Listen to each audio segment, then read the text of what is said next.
Hello guys, welcome to Rao's competitive academy.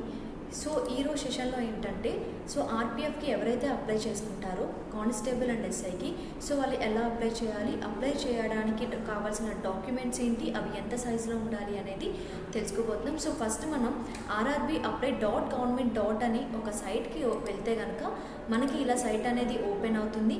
So ఈ సైట్లో ఇక్కడ అప్లై అనే ఒక బటన్ అనేది హైలైట్ అవుతుంది. సో మనం దీని మీద క్లిక్ చేస్తే కనుక మనకు పేజ్ అనేది ఇలా ఓపెన్ అవుతుంది.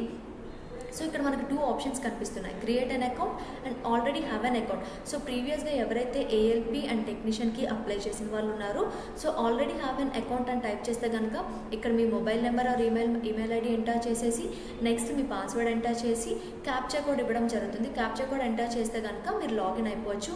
సో ఎవరికైతే అకౌంట్ ఉండదో వాళ్ళు మళ్ళీ అకౌంట్ క్రియేట్ చేసుకోవాలి కనుక వాళ్ళు క్రియేట్ అన్ అకౌంట్ మీద క్లిక్ చేస్తే వాళ్ళకి పేజ్ అనేది ఇలా ఓపెన్ అవడం జరుగుతుంది. ఫస్ట్ ఇక్కడ మీకు మీ యొక్క ఇండియన్ అంటే మీరు ఇండియానా నేపాలా అని చెప్పి ఇవ్వడం జరుగుతుంది. అంటే మీ యొక్క నేషన్ ఏంటి అనేది అడగటం జరుగుతుంది. అది ఎంటర్ చేశాక మీ నేమ్ అడగబడుతుంది. మీ నేమ్ తర్వాత ఇక్కడ మీ ఫాదర్ నేమ్ అడుగుతుంది, అది మళ్ళీ కూడా రీటైప్ చేయడం జరుగుతుంది. సో నెక్స్ట్ మీ మదర్ నేమ్ అడగటం జరుగుతుంది, మళ్ళీ రీటైప్ చేయాల్సి ఉంటుంది. సో ఇక్కడ మీ ఆధార్ కార్డ్ ఎంటర్ చేయాలి, సో వెరిఫై చేయాలి. ఇఫ్ ఇన్ కేస్ మీకు ఆధార్ కార్డ్ లేకపోతే కనుక I don't have Aadhaar card అని టైప్ చేస్తే మీకు ఆల్టర్నేటివ్ పాన్ కార్డ్ కానీ సో ఓటర్ ఐడి కానీ ఇక్కడ ఇవ్వటం జరుగుతుంది. సో దాని తర్వాత మన కాంటాక్ట్ డీటెయిల్స్ అనేవి ఇవ్వాలి. సో మన కాంటాక్ట్ డీటెయిల్స్ ఇక్కడ మీ మెయిల్ ఐడి ఇచ్చి ఓటీపీని జనరేట్ చేస్తే కనుక మనకి ఓటీపీ అనేది వస్తుంది. సో ఆ ఓటీపీని ఇక్కడ ఎంటర్ చేయాలి. సో మన మొబైల్ నెంబర్ ఇక్కడ ఎంటర్ చేయాలి. సో మన మొబైల్ నెంబర్కి ఓటీపీ అనేది సెండ్ అవుతుంది. సో ఏదైతే ఓటీపీ జనరేట్ అయిందో ఆ జనరేట్ అయిన ఓటీపీని మీరు ఇక్కడ నోట్ చేయాల్సి ఉంటుంది. సో దాని తర్వాత మీ పాస్వర్డ్ అనేది మీరు కొత్తగా ఒక పాస్వర్డ్ పెట్టుకోవాలి. ఆ పాస్వర్డ్ని మీరు మస్ట్ అండ్ షుడ్గా గుర్తుపెట్టుకోవాలి. ఎందుకంటే నెక్స్ట్ టైం మీరు లాగిన్ అవ్వడానికి ఆ పాస్వర్డ్ అనేది హెల్ప్ అవుతుంది. ఆ పాస్వర్డ్తో మాత్రమే మీరు లాగిన్ అవ్వగలరు. సో స్ట్రాంగ్ పాస్వర్డ్ని ఇక్కడ సజెస్ట్ చేసుకొని ఇక్కడ కన్ఫర్మ్ చేసుకోవాలి. దాని తర్వాత ఇక్కడ ఇచ్చిన క్యాప్చా కోడ్ని మీరు ఇక్కడ ఎంటర్ చేయాలి. సో ఎంటర్ చేసిన తర్వాత ఇక్కడ preview and create an account అనే ఒక ఆప్షన్ మీకు హైలైట్ అవుతుంది. సో దాని మీద క్లిక్ చేస్తే కనుక మనకి ఇలా అపియర్ అవుతుంది. సో ఇక్కడ డీటెయిల్స్ అన్ని మనం చెక్ చేసుకున్న తర్వాత I have రీచెక్డ్ the above details and found correct అని ఇక్కడ ఆప్షన్ హైలైట్ అవుతుంది కదా. సో ఆప్షన్ని మార్క్ చేయాలి. మార్క్ చేసి క్రియేట్ అన్ అకౌంట్ అని కొడితే కనుక మనకి ఇలా అపియర్ అవుతుంది. సో అప్పుడు ఇక్కడ మీరు ఈమెయిల్ ఐడి కానీ మీ మొబైల్ నెంబర్ కానీ ఎంటర్ చేసి మీరు ఆల్రెడీ ఏదైతే పాస్వర్డ్ పెట్టుకున్నారో ఆ పాస్వర్డ్ని ఇక్కడ టైప్ చేసి సో ఇక్కడ ఇచ్చిన పర్టికులర్ క్యాప్షన్ ఇక్కడ ఎంటర్ చేసి లాగిన్ అని టైప్ చేస్తే కనుక మనకి పేజ్ అనేది ఇలా ఓపెన్ అవ్వడం జరుగుతుంది. సో ఆల్రెడీ మనం ప్రీవియస్గా ఆల్రెడీ డీటెయిల్స్ ఫిల్ చేసి ఉన్నాం కాబట్టి అంటే అకౌంట్ క్రియేట్ చేసే ముందు మనం డీటెయిల్స్ ఫిల్ చేసాం కనుక ఆ డీటెయిల్స్ అనేవి ఆటోమేటిక్గా ఇక్కడ ఎంటర్ అయిపోతాయి.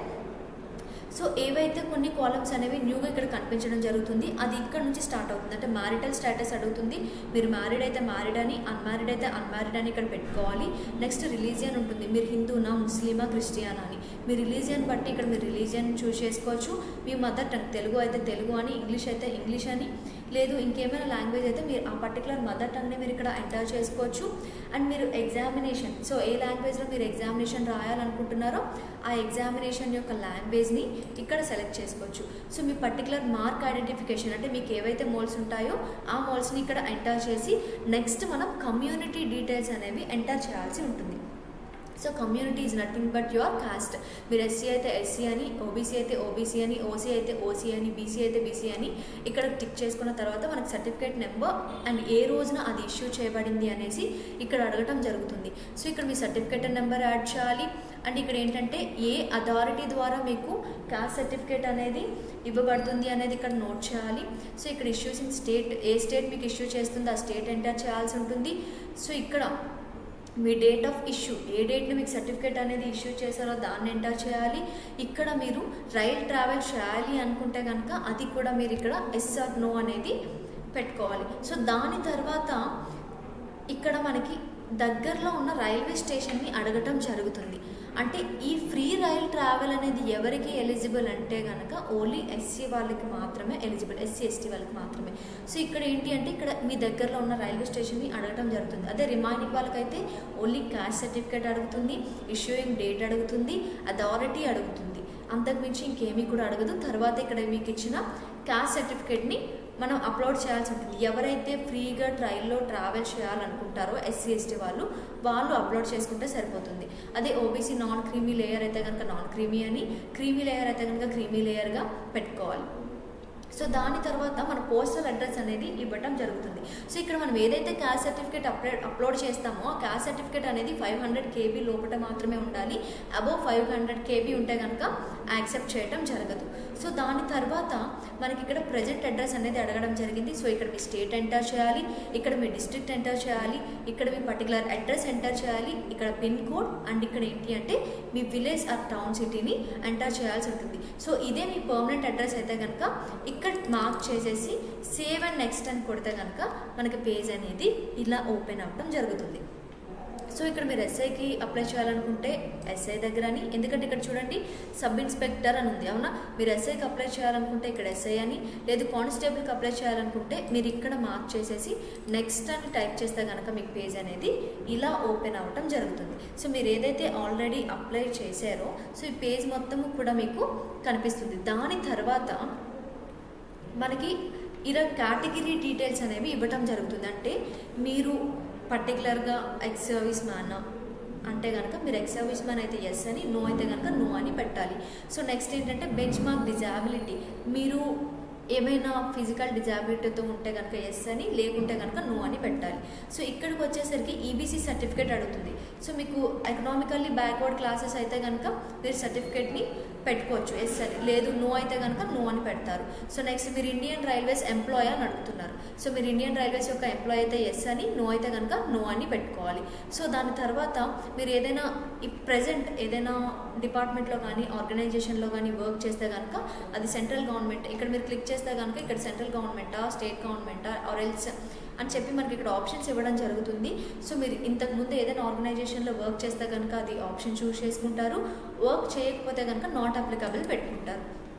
సో నెక్స్ట్ సో మీరు ఏమైనా యాక్ట్ అప్రెంటిస్ కోర్స్ ఏమైనా కంప్లీట్ చేస్తే కనుక ఎస్ అని పెడతారు, నో అయితే కనుక నో అని పెడతారు. సో దాని కింద మనకి బ్యాంక్ డీటెయిల్స్ అనేవి ఉన్నాయి. సో ఈ బ్యాంక్ డీటెయిల్స్ దేనికి అంటే కనుక ఏదైతే మనీ మనం పే చేస్తామో ఆ పర్టికులర్ మనీ అనేది మన రిఫండ్ అవ్వటం కోసం ఇక్కడ బ్యాంక్ డీటెయిల్స్ అనేవి ఫిల్ చేయడం జరుగుతుంది. సో ఇక్కడ అకౌంట్ నెంబర్ ఫిల్ చేస్తారు, ఇక్కడ అకౌంట్ హోల్డర్ నేమ్ ఫిల్ చేస్తారు, ఇక్కడ కన్ఫర్మ్ అకౌంట్ నెంబర్ పెడతారు అండ్ IFSC కోడ్ నేమ్. ఇక్కడ మీరు IFSC కోడ్ అని కన్ఫర్మ్ చేయగానే ఇక్కడ మీది ఏ బ్యాంక్ అని చెప్పి బ్యాంక్ అనేది ఇక్కడ అపియర్ అయిపోవటం జరుగుతుంది.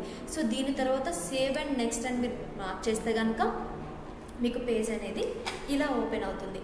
సో ఈ పేజ్లో ఏంటి అంటే మన యొక్క క్వాలిఫికేషన్ డీటెయిల్స్ అనేవి అప్లోడ్ చేయాల్సి ఉంటుంది. సో ఫస్ట్ ఇక్కడ మెట్రిక్యులేషన్ ఆల్రెడీ వాళ్ళే ఇస్తారు. సో మన రోల్ నెంబర్, స్టేట్, డిస్ట్రిక్ట్, మన యొక్క బోర్డ్ అండ్ పాసింగ్ డేట్ ఇస్తే కనుక యాడ్ చేస్తే ఆటోమేటిక్గా ఫిల్ అయిపోతుంది.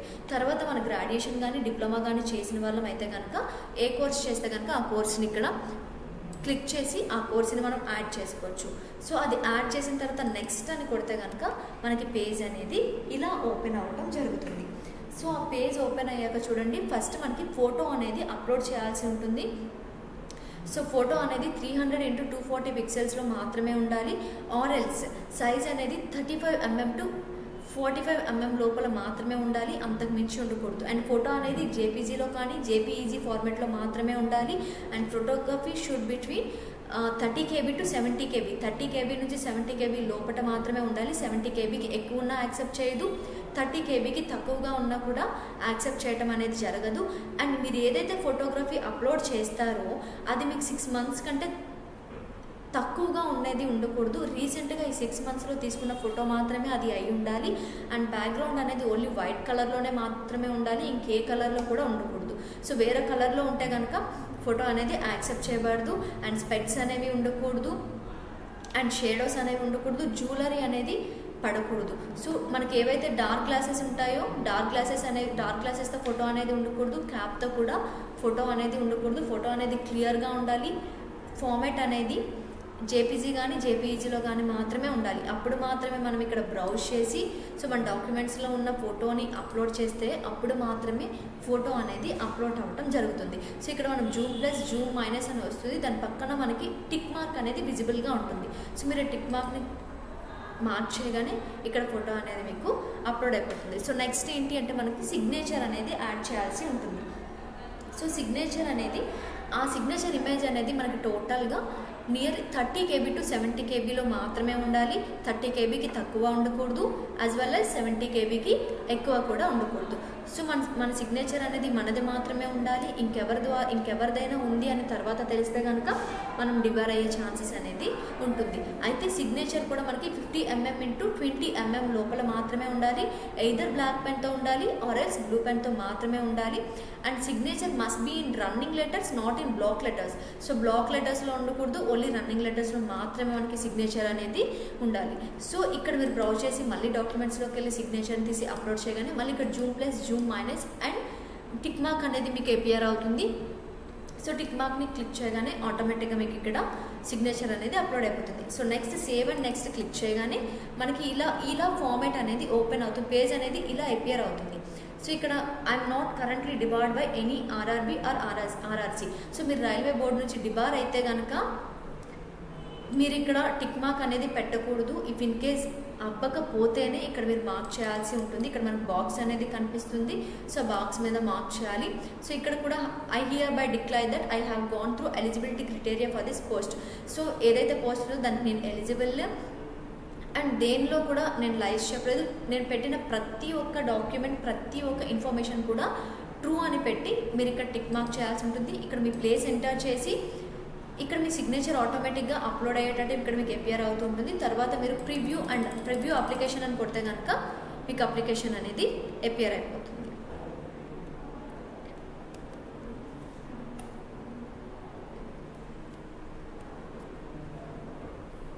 సో ఇలా మీకు అప్లికేషన్ అనేది కంప్లీట్ అయిపోతుంది. సో ఈ అప్లికేషన్ తర్వాత I have రీచెక్డ్ the above details and found correct. So ఏవైతే మీరు డీటెయిల్స్ ఫిల్ చేశారో అప్లికేషన్ ఫామ్ మొత్తాన్ని కూడా మనం చెక్ చేసుకోవాలి. చెక్ చేసుకున్న తర్వాత I have రీచెక్డ్ the above details అనేది మార్క్ చేసి సబ్మిట్ అని కొడితే కనుక మీ అప్లికేషన్ ఫామ్ అనేది మీకు ఇలా వచ్చేస్తుంది. సో ఈ అప్లికేషన్ ఫామ్ని ప్రింటర్ కొట్టేసి మీరు డాక్యుమెంట్లో సేవ్ చేసుకోవచ్చు. ఆర్ ఎల్స్ మీకు నార్మల్గా నాకు అవసరం లేదు డైరెక్ట్గా పేమెంట్ చేసుకుంటామంటే కనుక డైరెక్ట్గా మీరు పేమెంట్ చేసుకోవచ్చు. సో పేమెంట్లో ఏంటంటే మనకి అయితే డెబిట్ కార్డ్ యూజ్ చేయొచ్చు, లేదు అంటే కనుక యూపీఐ ద్వారా కూడా మనం మనీని పే చేయొచ్చు. సో పే చేసిన రిసిప్ట్ మీకు తర్వాత వస్తుంది. సో పే రిసిప్ట్ని తీసుకొని మీరు సేవ్ చేసుకుంటే కనుక ఫర్దర్గా మీకు అది ఉపయోగపడుతుంది. సో ఎలా అప్లై చేయాలి, ఎలా డాక్యుమెంట్స్ అప్లోడ్ చేయాలి అనేది ఈ సెషన్లో మీకు చెప్పడం జరిగింది. సో ఇందులో కూడా మీకు ఏమైనా డౌట్స్ ఉంటే కనుక మీరు ఆఫ్లైన్ కమెంట్స్లో కనుక కమెంట్ సెషన్లో కనుక మీరు కమెంట్స్ పెడితే కనుక మేము వాటికి మేము రిప్లై ఇస్తాం. సో మీకు ఏం క్వరీస్ ఉన్నా కూడా మీరు కమెంట్ సెషన్లో అప్లోడ్ చేయొచ్చు. So thank you for watching this video and subscribe this channel. Have a nice day.